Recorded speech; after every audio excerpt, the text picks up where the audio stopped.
Right guys, what is going on? The BusterBarnes here, bringing you my preview for Game Week 11 in Fantasy Premier League. In this video we will be going over a brief overview of how I did in Game Week 10 if you guys missed it on my Game Week recap that I uploaded earlier, and I will also be showing you guys my team and what changes I did or didn't make going into this next game week. An interesting one, Newcastle and Aston Villa are not going to be playing due to some Newcastle players picking up COVID, therefore meaning some Aston Villa players that a lot of people have will not be available. So it'll be interesting. I'm sure some people are using their wild cards, some people might be using free hits. We will see what I will be doing. But if you guys do enjoy, please be sure to leave a like and comment down below what you guys are thinking of doing for Game Week 11. And as always, subscribe to the channel for more Fantasy Premier League content. Sorry for a bit of a shaky schedule the last few days, but I will be uploading 3 videos today, including a review of Chelsea's game against Sevilla and a preview of their game against Leeds as well, so do stay tuned for that.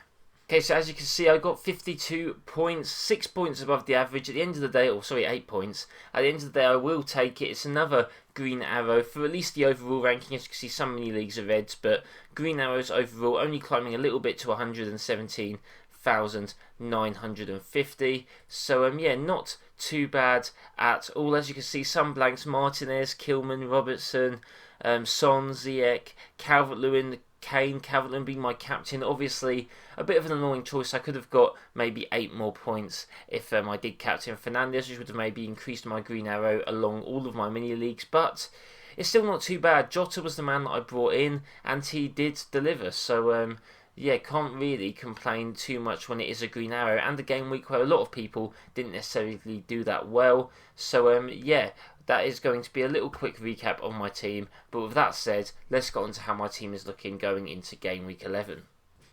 Okay, so going into my team, and as you can see, I have made one transfer. A little bit of caution with Robertson and Kane both having yellow bars. I do think, however, Kane will be available and he will play. And I've got the captaincy armband on him at the moment. Maybe a bit of a risky one considering a little bit of a knock, but I'm not too sure. Robertson, I don't actually know what's going on with him, but it's not the worst thing. I mean, Kilman will maybe come on if he does, in fact, get injured, Robertson, so shouldn't be too bad.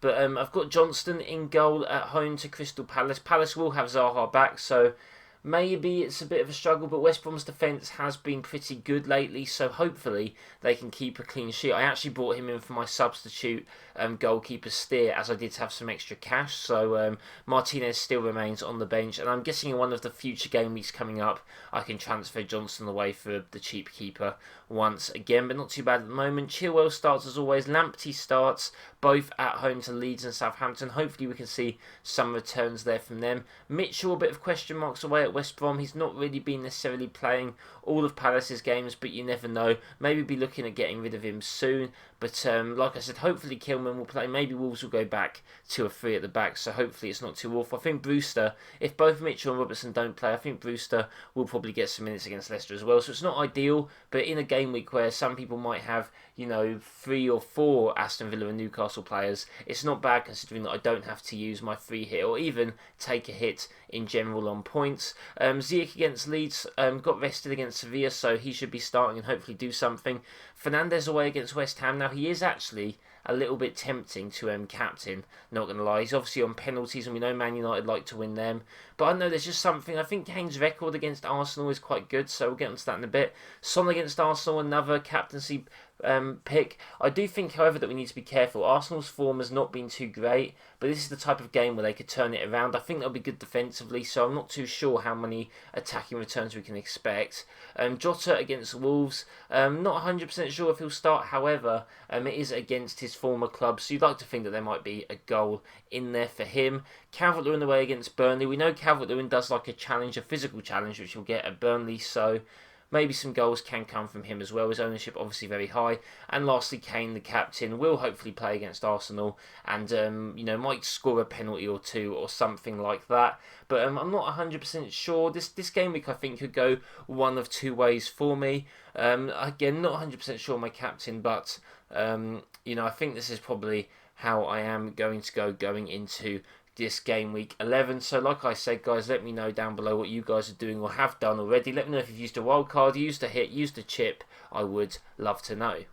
Okay, so as you guys know, in this series I do pick out 3 fixtures that I think you guys should be looking towards with either buying or selling players going into this future game week. And I mean, the first one is obvious, guys. It's going to be Man City versus Fulham. Fulham have looked quite good recently, actually started picking up some points. However, I think this is just the type of Man City fixture where they're going to win like a 3-4 or even potentially 5-0 game.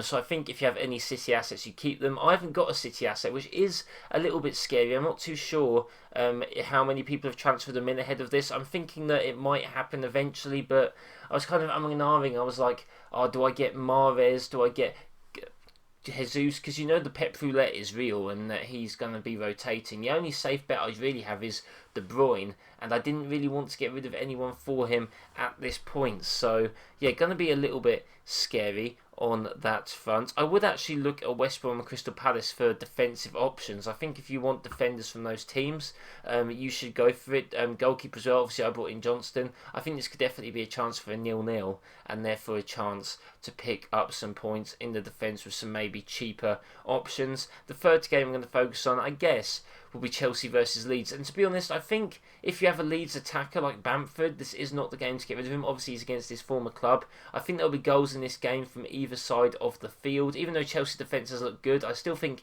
you can at least expect maybe 1 or 2 from Leeds. And yeah, obviously Chelsea assets is the type of game to have them. Chilwell, Ziyech, even if you've still got someone like Werner, I think he'll start. Giroud may be a rogue shout because he's obviously scored 4 midweek. So yeah, some interesting games and hopefully some fun ones with lots of goals and hopefully another green arrow for me. I think if we got a green arrow, it might be our 4th or 5th one in a row. So slowly building our way up the ranks. You know, finishing in the top 100k would be awesome because I don't think I've ever done that before. But yeah, just as long as we beat last season's score, that is what really matters to me. But that is going to be it, guys. That is going to be my preview for Game Week 11. I hope you all did enjoy. Please be sure to leave a like, comment down below what you guys are doing, and as always, subscribe to the channel for more Fantasy Premier League content as well as other footballing content as well. I do hope you guys have a nice day, and I'll see you next time.